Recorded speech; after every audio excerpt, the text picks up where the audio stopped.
Meet the Ellis family. This is Ryan, the dad. This is Lisa, the mom. And this is Braden. He just started his 8th grade year. And this is Jade. She's really excited to be a senior this year. And last but not least, this is their dog, Chance. Over the past 7 months, this family has been spending way more time together than they ever planned for. They've been eating more family meals together. They've watched every movie on Disney Plus, and they've gone through every single board game they own. And all of these things have been really great, but they've also been more frustrated with each other, fighting more, and just struggling more to get along than usual. Most families aren't used to spending as much time together as we've been forced to during this crazy season. Families can be an amazing source of joy, security, and safety, but they can also be a place of anxiety, confusion, and pain. Not every family is like the Ellis family. Every family is totally different. But there are 3 facts that are always true about family. So, fact number 1, the family was God's idea. It's probably not a big surprise to learn that the concept of people living in a family instead of on their own was God's idea. God could have decided as soon as we were born that we could take care of ourselves, that we could be kicked to the curb and left to navigate the world all on our own. But God knew it was better for us to be part of a family, to have parents, grandparents, and maybe even siblings who love us, care for us, have our backs, and teach us all about life. Super early in the book of Genesis, we see the idea of family start to take shape. The Bible says that shortly after God created Adam, he created Eve so Adam wouldn't be alone. Then he told him to multiply and have children. Fact number 2, your family was God's idea. The Bible says that God knit you together in your mom's womb. It says that before you were even born, God was planning your life. And it says that God knows how long you will live and even how many hairs you have on your head. Obviously, if God is that interested and that concerned about you, he was thoughtful and purposeful about what family he would put you in. You aren't in your family by accident. God has you exactly in the family he wants you to be in.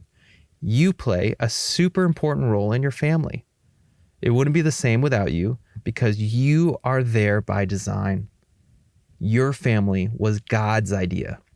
So it was a perfect idea. But fact number 3, there's no such thing as a perfect family. The idea of the family is a perfect idea. Human beings are meant to be in families. Your family was a perfect idea too. God put the pieces of your family together perfectly. But there's no such thing as a perfect family.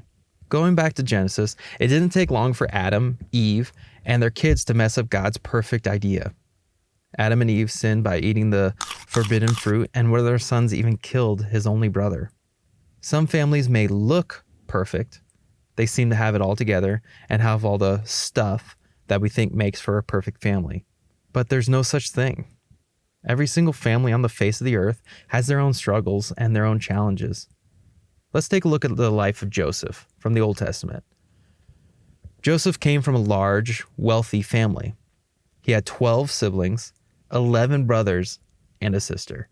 But his family was kind of a hot mess, especially his own relationship with his brothers.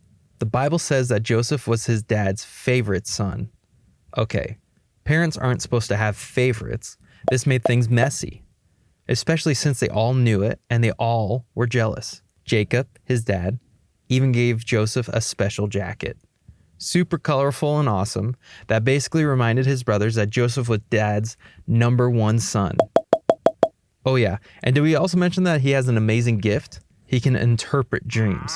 Joseph was super cool, but also was kind of arrogant about the whole being his dad's favorite thing. He had a tendency to rub it in his brothers' faces. Joseph's story is a pretty long one, and during this series we will jump around through parts of the biblical text. Jacob loved Joseph more than any of his other children because Joseph had been born to him in his old age. So, one day, Jacob had a special gift made for Joseph, a beautiful robe. But his brothers hated Joseph because their father loved him more than the rest of them. They couldn't say a kind word to him. When Joseph's brothers saw him coming, they recognized him in the distance, and as he approached, they made plans to kill him. "Here comes the dreamer," they said. Come on, let's kill him and throw him into one of these cisterns. We can tell our father that a wild animal has eaten him. Then we'll see what becomes of his dreams." Judah said to his brothers, "What will we gain by killing our brother? We'd have to cover up the crime. Instead of hurting him, let's sell him to those Ishmaelite traders.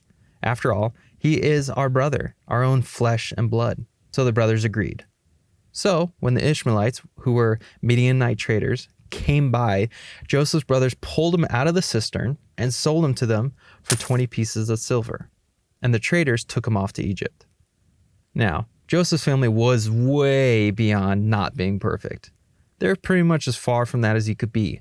I mean, his own brothers wanted to kill him, and instead, they decided to do the nicer thing and sell him into slavery instead.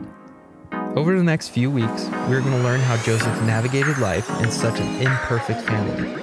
And along the way, I think we will learn a few things that may apply to our lives as well. Here's the thought for the week. God knew what he was doing when he dropped me into my family.